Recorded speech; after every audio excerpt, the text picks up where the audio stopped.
Bonjour à tous, bienvenue sur ce podcast dédié au surf féminin. Aujourd'hui, je reçois ma première invitée d'honneur, Aliénor.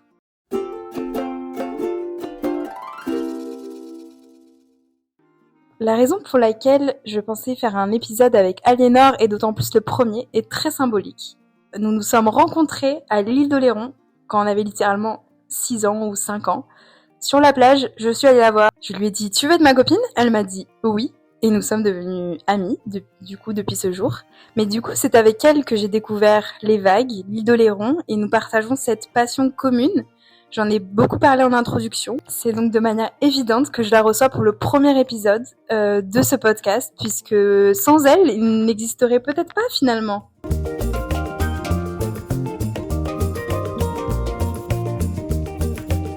Bonsoir Aliénor, comment ça va ? Salut Marianne, ça va bien, un peu stressée mais tout va bien.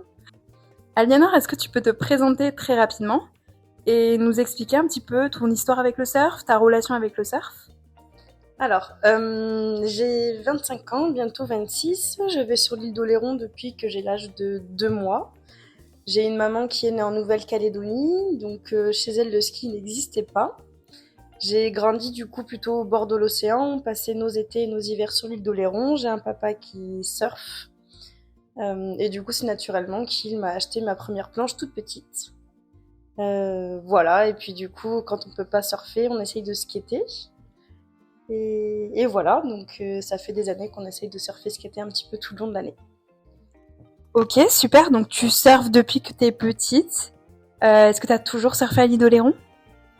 Oui, on a toujours surfé sur l'île d'Oléron et certains étés, on a aussi la famille sur Anglette et du coup on a essayé de surfer un petit peu là-bas.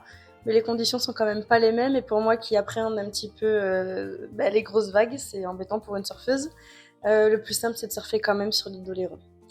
Est-ce que tu peux nous parler un petit peu plus de cette appréhension et pourquoi est-ce que toi tu ressens que c'est embêtant pour une surfeuse ?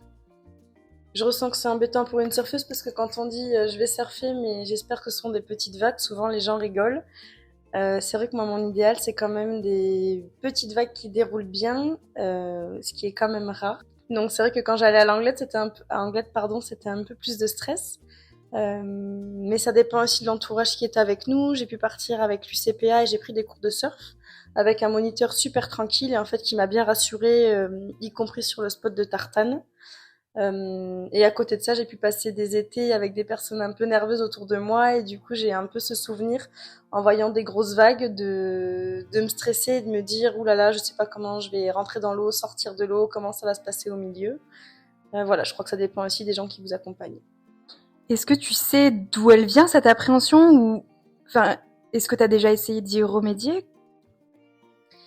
Cette appréhension, du coup, je pense qu'elle vient du fait de ne pas contrôler. Tout comme je serais incapable de faire du kitesurf parce que je ne peux pas contrôler le vent, de me retrouver face à une grosse série, me retrouver dans l'eau et de me dire ok maintenant tu peux pas sortir, il faut juste que tu te débrouilles et passer au bon moment sous la vague ou au-dessus de la vague. C'est ça qui me stresse. En skate, je vais pas avoir ce souci-là parce qu'à tout moment je descends de ma planche.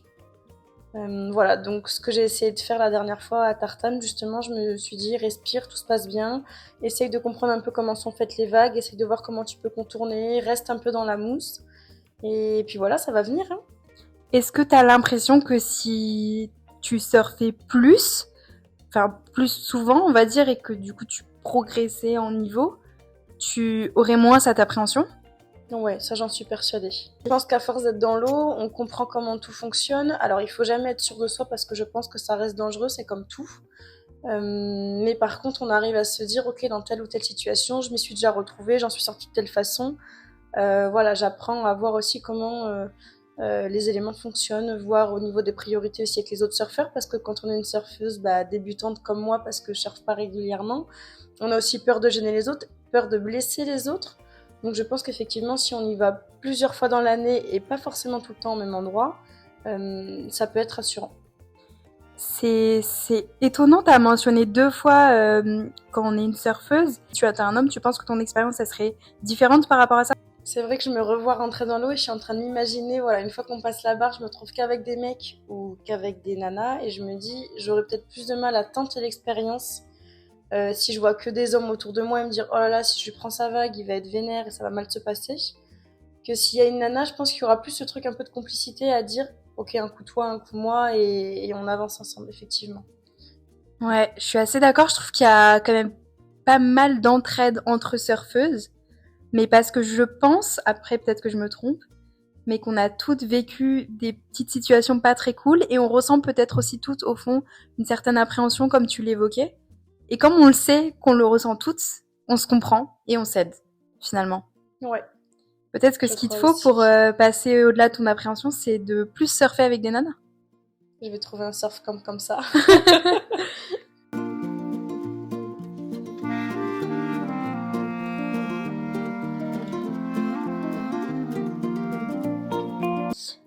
Du coup, je vais juste revenir sur ton appréhension parce que je pense que c'est un sujet intéressant à creuser pour l'avoir moi-même vécu. Moi, j'ai eu peur enfin pas peur du surf parce que non, mais peur parfois, enfin même assez souvent, quand les conditions elles étaient un peu plus grosses que ce que j'avais l'habitude, sans être pour autant énorme. Hein. On se parle de 1 mètre, voilà. Même quand j'ai commencé en Australie à me remettre au surf, j'allais jamais surfer s'il y avait plus de 50 centimètres parce que j'avais peur.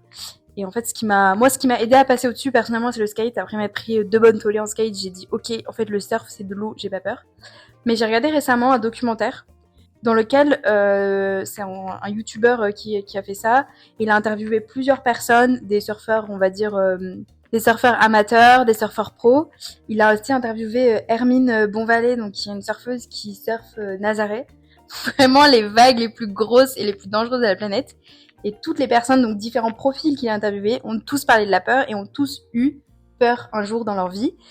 Donc je pense qu'en fait, c'est quelque chose qu'on a tous d'une façon ou d'une autre. Moi, ma peur maintenant, elle est un peu diminuée. J'ai moins peur des plus grosses vagues qu'avant, j'aurais eu peur. Mais il y a quand même des moments où je peux avoir peur dans certaines conditions. Euh, est-ce que toi, tu penses que ta peur va évoluer? Qu'est-ce que tu penses de ce sujet? Mais ce qui est rigolo, c'est que moi, je ne me suis jamais fait peur. C'est ça, en fait, qui est énorme. C'est que je vais pas te parler d'un moment donné où j'ai cru me noyer et mourir.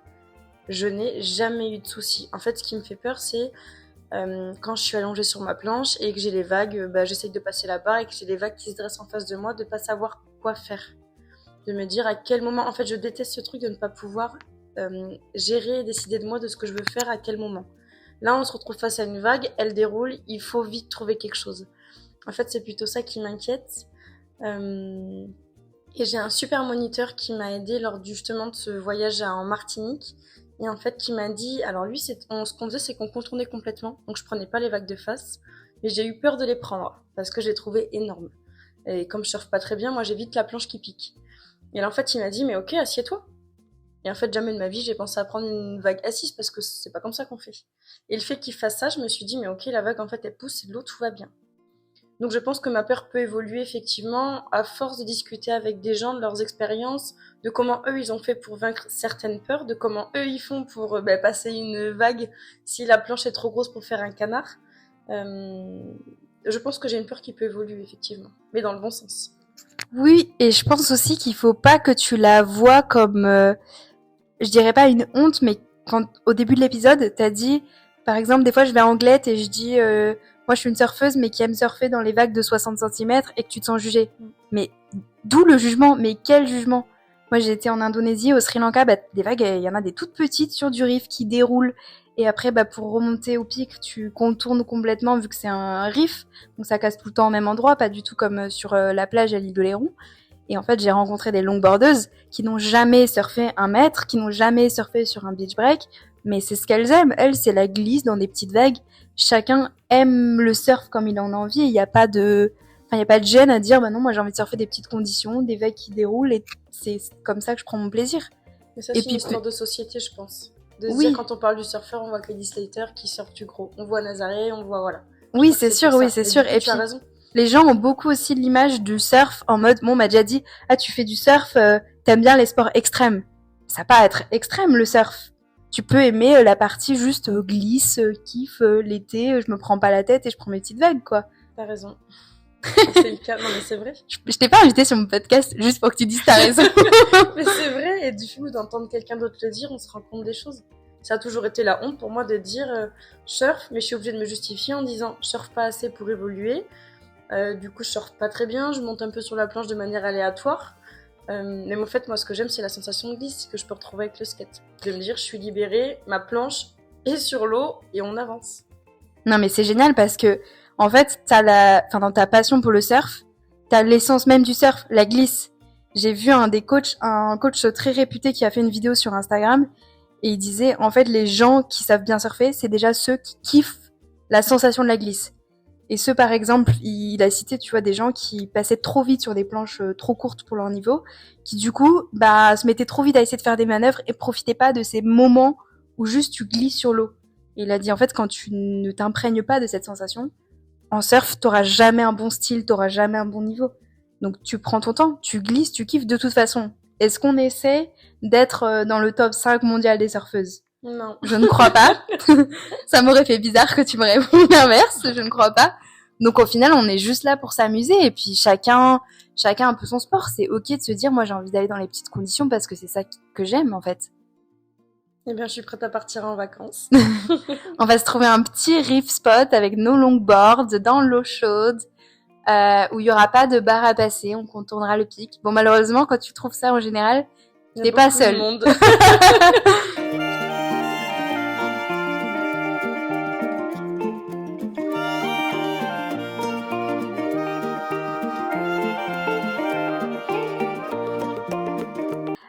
Écoute, Aliénor, franchement, c'était super intéressant cette discussion. Je pense que t'es pas la seule dans ce cas. Moi, je sais que je l'ai été et que je le suis encore. J'ai encore des peurs dans le surf, même si elles ont évolué. J'en ai encore, mais j'ai juste appris à me dire, c'est ma passion. Je fais ce que je veux, ce que j'en ai envie. Si j'ai envie de faire du longboard, je fais du longboard. Si j'ai envie d'aller surfer des grosses vagues, je vais surfer des grosses vagues. Si je sais pas très bien surfer, c'est pas grave parce que de toute façon, je le fais pour le plaisir, je le fais pas pour la performance et j'ai rien à prouver à personne. Et j'espère que ce podcast, ça t'a aidé en fait à aussi te rendre compte de ça et surtout que ça aidera d'autres peut-être à se rendre compte de ça. Moi, en tout cas, ça m'a fait trop plaisir qu'on ait cet échange. Et puis si jamais certaines d'entre vous se reconnaissent, n'hésitez pas à m'écrire, on en discutera. On pourra aussi peut-être refaire un épisode avec Aliénor où on répond à vos questions à ce sujet. Et même peut-être, je pense qu'avec Aliénor, on pourrait faire un autre épisode dans 1 an et voir si ton point de vue là évolue. J'ai passé un super moment aussi en discutant avec toi, Marianne, parce que l'air de rien, ça fait depuis toujours que je me suis dit que c'était normal en fait d'avoir honte de ça. Je me suis pas posé plus de questions que ça et du coup c'est sympa de mettre, je vais sortir une phrase un peu bateau, mais des mots sur des mots. Tout comme tout à l'heure quand on discutait de course à pied et que tu me disais que toi tu partais courir avec plaisir sans te chronométrer. Et que moi je te disais, mais ça me paraît invraisemblable. Depuis toute jeune, on me met la pression sur des performances sportives. Et du coup, moi, je ne pars pas courir sans le chrono, sans ma montre, quoi. Et du coup, j'appréhende mes sorties de course. Donc là, avant de partir justement sur l'île d'Oléron, et puis après, je vais rester sur la côte pendant 2 semaines, je vais pouvoir analyser tout ce qu'on s'est dit. Ça m'a fait beaucoup de bien. Et puis, je te ferai un retour à la fin de mes vacances. Eh bien écoute, j'ai hâte d'avoir ce retour. Et puis surtout, hâte de partager quelques sessions avec toi sur l'île d'Oléron. Franchement, merci beaucoup d'être venue te confier sur ce podcast, d'avoir été la première invitée à ce podcast et de t'être prêtée au jeu de parler devant un micro et avec ta pote qui te regarde et on a toutes les deux envie de rigoler mais on le fait pas. Ouais, c'était un plaisir. Merci pour tout, Marianne. Merci pour tout.